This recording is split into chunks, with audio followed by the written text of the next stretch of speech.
اللہ کے نبی صلی اللہ تعالی علیہ وسلم کے بچپن کی بات لیتے ہیں، آج پیدا ہوئے، میلاد مقدس ہے، اور زمانے رسول صلی اللہ تعالی علیہ وسلم میں یعنی ولادت کے زمانے میں مکہ کا ماحول تھا کہ بچے پرورش کے لیے دایاؤں کے پاس دے دیے جاتے تھے۔ وجہ یہ تھی کہ بچہ شہر کی گہما گہمی سے دور رہے، اس کی زبان محفوظ رہے۔ دیہات والوں کی زبانیں وہاں اچھی ہوتی تھیں، عربی، اور شہر میں ہوتا یہ تھا کہ ہر جگہ کے لوگ مکہ میں آتے تھے، مکس نہ ہو جائے، تو مکہ والے خاص طور پر اپنے بچوں کی زبان کی حفاظت کے لیے شروع کے چند دن کسی دایا کے پاس رکھتے تھے۔ رسول کریم صلی اللہ تعالی علیہ وسلم جب پیدا ہوئے، یہ وہی زمانہ ہے جب بنو سعد قبیلے کی دایا عورتیں ہیں۔ ایک قبیلہ ہے جس قبیلے کی ساری خواتین بچوں کو پالتی تھیں اور 2 سال کے بعد لے جاتی تو بھاری معاوضہ ملتا تھا، اجرت ملتی تھی، وہ پیسوں پر دودھ پلاتی تھیں۔ اسی اعتبار سے بنو سعد قبیلے کی خواتین مکہ میں آئیں۔ انہی خواتین میں ایک حلیمہ سعدیہ بھی ہیں۔ وہ کہتی ہیں جب مکہ پہنچے میری اونٹنی لنگڑی تھی جس کی وجہ سے میں تاخیر سے پہنچی۔ ساری عورتیں مکہ میں جو نومولود بچے تھے سب کے پاس گئیں اور ان سے بھاؤ تاؤ کیا، معاوضہ طے کیا اور بچے لے لیں۔ حضرت حلیمہ سعدیہ کہتی ہیں میں تاخیر سے پہنچی، تقریباً بچے جا چکے تھے، ایک بچہ باقی تھا، وہ آمنہ کا در یتیم تھا۔ میں وہاں آئی، میں نے دیکھا اور اس کے بعد پوچھا کون ہے اس بچے کا سرپرست؟ کہا بچے کی ولادت سے 6 ماہ پہلے ہی اس کے والد کا وصال ہو چکا ہے۔ حلیمہ کہتی ہے میں چھوڑ کر باہر چلی آئی، میں نکل آئی کہ باپ ہے نہیں بچے کا، میں اگر دودھ پلا بھی دوں 2 سال کے بعد مجھے اجرت دے گا کون معاوضہ دے گا؟ وہ کہتی ہیں پھر پورا مکہ چھان ماری لیکن اب کوئی بچہ نہیں ملا۔ شام ہو گئی تھی، شوہر ساتھ میں تھا۔ حلیمہ سعدیہ سے شوہر نے کہا اے حلیمہ خالی ہاتھ جانے سے بہتر ہے کہ وہ یتیم کو ساتھ لے جائیں، یتیم در یتیم ہے، ساتھ لے جائیں۔ حلیمہ سعدیہ کہتی ہے میں دوبارہ واپس آمنہ کے گھر آئی۔ آمنہ رضی اللہ تعالیٰ عنہ کہتی ہیں اے حلیمہ صبح تم بچے کو دیکھ کر گئی تھی پھر واپس آئی؟ کہا ہاں، ہم خالی ہاتھ جانے سے بہتر سمجھتی ہیں کہ اس در یتیم کو لے جائیں۔ حضرت آمنہ نے کہا لے جانا چاہے تو لے جاؤ، لیکن تمہاری امیدوں کے مطابق ہم معاوضہ نہیں دے سکیں گے، تمہاری امیدوں کے مطابق ہم اجرت نہیں دے سکیں گے۔ آمنہ نے کہا، حلیمہ سعدیہ نے کہا ٹھیک ہے، اب خالی ہاتھ نہ جانے کا ہم نے عہد کیا ہے، بچے کو لے لیتے ہیں۔ حلیمہ سعدیہ اس وقت تک بچے کو اپنے گود اٹھائی نہیں تھی، صرف دیکھ کر کے گئی تھی۔ گود میں جب لیا، حلیمہ سعدیہ کہتی ہیں میرے پیشانی سے لے کر تلووں تک ٹھنڈک پہنچ گئی تھی۔ پہلی مرتبہ گود میں لیا، اس کے بعد اس کے شوہر حلیمہ سعدیہ کے ساتھ وہ باہر آئی۔ کہتی ہیں کہ میری ساری ساتھیاں، میری سہیلیاں جو بنو سعد قبیلے کی خواتین تھیں وہ جا چکی تھیں اور سارے سفر پر تھیں، میری اونٹنی لنگڑی اور پھر تاخیر بھی الگ، میں بچے کو لے کر کے اسی لنگڑی اونٹنی پر بیٹھی۔ اللہ اکبر، یہ پہلا معجزہ میرے آقا کا ہے۔ اونٹنی جو لنگڑی تھی بالکل صحت یاب ہوئی اور اتنی تیز دوڑنے لگی، اتنی تیز۔ حلیمہ سعدیہ کہتی ہیں بنو سعد قبیلے میں سب سے پہلے میں حاضر ہوئی، میرا بچہ جس کو میں لے کر آئی تھی عبداللہ کا در یتیم، سب سے پہلے بنو سعد میں حاضر ہوئی۔ اور کافی دیر کے بعد دوسری سہیلیاں ہماری بچوں کو لے آئی، انہوں نے آتے ہی ہم سے پوچھا حلیمہ تیری اونٹنی تو لنگڑی تھی، تیری اونٹنی کمزور و لاغر تھی، تو پیچھے رہ گئی تھی، اتنی تیز کیسے آ گئی؟ حلیمہ سعدیہ کہتی ہیں ہاں اونٹنی میری لنگڑی تھی لیکن سوار بہت ہی اعلیٰ تھا، جیسے ہی یہ بچہ اس اونٹنی پر سوار ہوا نہ جانے اس میں طاقت کہاں سے آئی، سب سے پہلے میں حاضر ہوئی۔ ساری عورتوں نے محسوس کیا یہ ایک معجزہ نہیں، بنو سعد جو قبیلہ ہے وہ آج بھی ہے طائف کے قریب، آج بھی وہ قبیلہ ہے حلیمہ سعدیہ کا قبیلہ جس کو بنو سعد کہتے ہیں۔ اس قبیلے والوں کا بیان ہے کہ یہ رات ایسی تھی پورے بنو سعد قبیلے کی بکریوں کے دودھ سے تھن بھر چکے تھے، سارے قبیلے والوں کی بکریوں کے تھن دودھ سے بھر چکے تھے۔ حلیمہ سعدیہ کہتی ہیں جب میں بچے کو گھر میں لے آئی تو عجیب سی راحتیں اور برکتیں اور ہوائیں چلنے لگی، لوگوں نے محسوس کیا آج تک بنو سعد قبیلے میں ایسی خوشگوار ہوائیں آئی نہیں تھی، لیکن لوگوں نے بعد میں یہ محسوس کیا یہ حلیمہ سعدیہ کے گھر جو بچہ آیا ہے اسی کی برکتیں ہیں۔ ایک کے بعد دیگرے لوگوں نے معجزے دیکھے بھی۔ حلیمہ سعدیہ کی جو بیٹی ہیں شیمہ، جو حضور صلی اللہ علیہ وسلم کی دودھ شریک بہن ہے، حضور کی دودھ شریک بہن ہے، وہ کہتی ہیں میں محمد صلی اللہ تعالی علیہ وسلم کو گود میں لے کر رات میں بیٹھتی تھی، 1 سال کے نہیں تھے، 9 ماہ کے تھے، جب میں گود میں لے کر بیٹھتی تھی، تاریک راتیں ہوں یا اجالی راتیں ہوں، کھلے آسمان کے نیچے میں آ کر بیٹھتی۔ محمد عربی صلی اللہ علیہ وسلم کی پرورش میں حلیمہ کا گھرانہ لگا ہے۔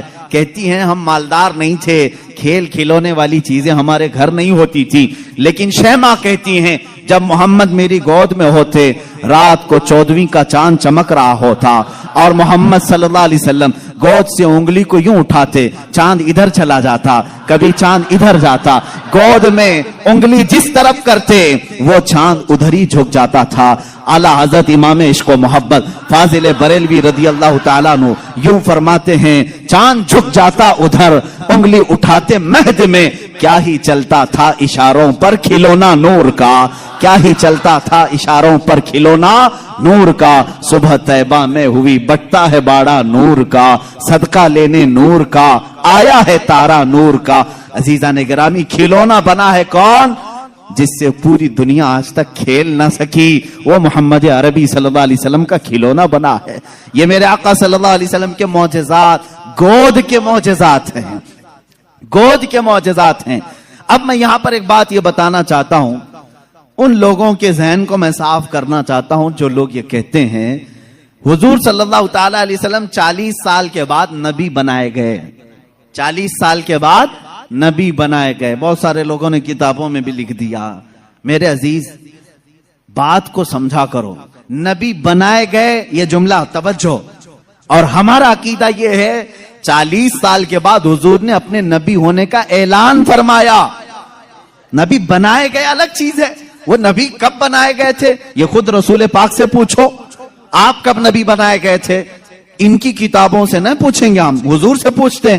میرے آقا فرماتے ہیں کنت نبیا وآدم بین الماء والطین، میں تو اس وقت بھی نبی تھا جب آدم کو پانی اور مٹی میں گوندھا جا رہا تھا، آدم علیہ السلام کے خمیر کو گوندھا جا رہا تھا، اس وقت بھی میں نبی تھا، یہ اللہ کے حبیب صلی اللہ علیہ وسلم نے فرمایا۔ اور یہ لوگ کہتے ہیں 40 سال کے بعد نبی بنائے گئے۔ اچھا چلو ٹھیک ہے، اس حدیث کو اگر نہیں مانتے، معجزہ کب دیا جاتا ہے؟ معجزہ کب دیا جاتا ہے؟ جب نبی اپنی نبوت کو ظاہر کر دے، اسے لوگوں کو قائل کرنا رہتا ہے، ایمان کی طرف بلانا ہوتا ہے، اپنی حقانیت کی دلیل پیش کرنی ہوتی ہے، تب نبی معجزہ دکھائے گا۔ یہاں محمد عربی صلی اللہ علیہ وسلم گود میں جو معجزے دکھا رہے ہیں، حلیمہ سعدیہ کے گھر جو معجزے دکھائے جا رہے ہیں، تمہارے قول کے اعتبار سے 40 سال کے بعد نبی ہوئے تھے نا، تو معجزے تو 40 سال بعد دکھنا چاہیے۔ حلیمہ سعدیہ کی گود میں جو معجزے دکھ رہے ہیں، اس سے پتا چلتا ہے وہ پیدائشی نبی تھے، اعلان کا حکم 40 سال کے بعد اللہ نے دیا۔ وہ آمینہ کا در یتیم، وہ عبداللہ کا نور نظر، بارگاہ مصطفیٰ صلی اللہ تعالی علیہ وسلم میں خراج عقیدت کے لیے میں بات کر رہا ہوں۔ وہ در یتیم جب گھر تشریف لایا تو ایسا گھر تھا کہ باپ پہلے سے نہیں ہے، ماں اکیلی ہیں، معاوضہ دینے کی طاقت نہیں رکھتی، دایا کے ہاتھ میں دے دیا حلیمہ سعدیہ کو، یہ کہہ کر کے کہ 2 سال دودھ پلائے گی، اجرت کی تمنا مت رکھنا، میرے گھر میں مال کی بڑی شدت کی کمی ہے، اس بچے کا باپ نہیں، یہ یتیم بچہ ہے۔ حلیمہ سعدیہ لے گئیں، لیکن برکات پہ برکات انہوں نے دیکھا ہے۔ رسول پاک کو اپنے گود میں کھلایا۔ حلیمہ سعدیہ کہتی ہیں یہ عام بچہ نہیں تھا، ان کے آتے ہی بنو سعد کی ساری بکریوں کے تھن دودھ سے بھر چکے تھے، اور سارے بچے حضور پاک صلی اللہ تعالی علیہ وسلم کو دیکھنے کے لیے آتے تھے، حتیٰ کہ حلیمہ سعدیہ کی بیٹی شیمہ کہتی ہیں، شیمہ کیا کہتی ہیں کہ ہمارے قبیلے میں، ہمارے محلے میں رواج تھا، رات کے وقت یا شام کے وقت ساری لڑکیاں جو ان کی عمر کی تھیں، شیمہ کے عمر کی تھی، وہ کہتی ہیں اپنے اپنے چھوٹے بھائیوں کو، جس کا بھائی ہوتا لے کر کے آتی تھی، کمپٹیشن چلتا تھا،